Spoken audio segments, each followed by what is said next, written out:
জাহান্নাম, যে নামটি শোনা মাত্রই অন্তর কেঁপে ওঠে। করা হবে, তারা থাকবে অত্যন্ত আযাবের ভিতরে। তাদেরকে কখনোই কোনো ভালো কিছু দেওয়া হবে না। তাদেরকে দেওয়া হবে ভয়ানক খাদ্য, যা তারা দুনিয়াতে কখনোই খেতে পারেনি। আর এই খাদ্যের যদি কোনা পরিমাণ দুনিয়াতে এসে পড়তো, বা সেই খাদ্যের যদি ঘেরান দুনিয়াতে আসতো, তবে সেই খাদ্যের ঘেরানের কারণে পৃথিবীর সমস্ত খাদ্য নষ্ট হয়ে যেত।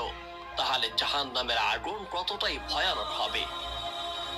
জান্নাতে শান্তি দিবেন আল্লাহ পাক রব্বুল আলামিন যে রকমের অতুলনীয়, তেমনি ভাবে জাহান্নামের আযাবও দিবেন আল্লাহ পাক রব্বুল আলামিন অবিশ্বাস্য। জাহান্নামের প্রত্যেকটি আযাব হবে দুনিয়ার থেকে অত্যন্ত ভয়ঙ্কর। দুনিয়াতে এমন আযাব কখনোই দেওয়া হয়নি। আল্লাহ পাক রব্বুল আলামিন প্রত্যেকটি মুমিনকে দুনিয়াতে পাঠিয়েছেন তার ইবাদত ভালো কর্ম করার জন্য।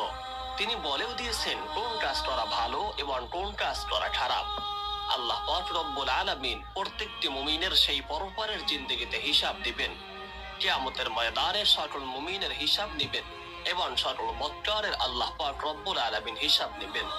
সেদিন বিন্দুমাত্র আল্লাহ পাক রব্বুল আলামিন কারো প্রতি জুলুম করবে না। সকলের হিসাব দেওয়ার জন্য তারা নিজেরাই যথেষ্ট। আল্লাহ পাক রব্বুল আলামিন তাদেরকে কঠোর জাহান্নামের ভিতরে কাউকে নিক্ষেপ করবেন, আবার কাউকে দেবেন সেই জান্নাতের ভিতরে। মহান আল্লাহ এবং নবী রাসূলদেরকে যারা অবিশ্বাসী করত, তাদের জন্য প্রস্তুত করে রেখেছেন জাহান্নাম। তারা সেখানে চিরকাল থাকবে। মানুষের জন্য এটি হবে সবচেয়ে নিকৃষ্ট জায়গা। ইরশাদ হয়েছে, তারা কি জানে না যে আল্লাহ এবং তার রাসূলের বিরোধিতা করে তার জন্য রয়েছে জাহান্নামের ভয়ঙ্কর আগুন। আর সে আগুন দুনিয়ার মতো কোনো সাধারণ আগুন নয়, যা হবে দুনিয়ার থেকে একেবারেই ভিন্ন। এই আযাব একটি সেকেন্ড ভোগ করার মতো পৃথিবীর কোনো মানুষের ক্ষমতা নেই। আর সেখানে তারা চিরস্থায়ী হবে, যা চরম লজ্জাজনক। সূরা তাওবা আয়াত 63। জাহান্নামের কয়েকটি আযাব সম্পর্কে আজকে আলোচনা করা হবে।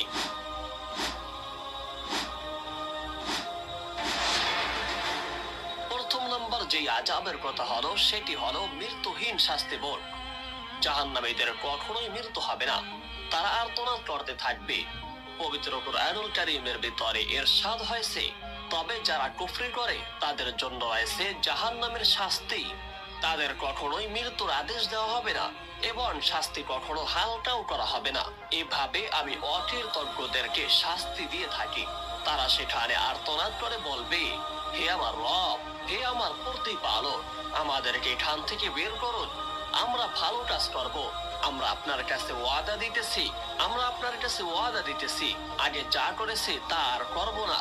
তখন আল্লাহ তাআলা বলবেন, আমি তোমাদের এত দীর্ঘ সময় দেইনি। তখন কেউ সতর্ক হইতে চাইলে সতর্ক হইতে পারত, কিন্তু তখন তোমরা সতর্ক হও নাই। অতএব তোমরা শাস্তির স্বাদ গ্রহণ করো। জালিমদেরকে কোনো সাহায্যকারী নেই।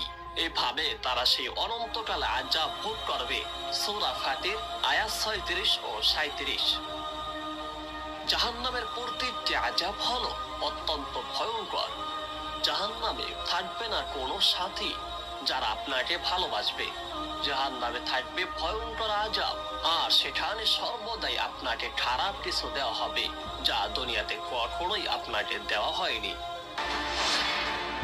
দ্বিতীয় নম্বরে জাহান্নামের ভিতরে যে শাস্তি দেওয়া হবে, সেই শাস্তির নানা স্তর রয়েছে। যেমন জাহান্নামে নানা পর্যায়ের শাস্তি থাকবে।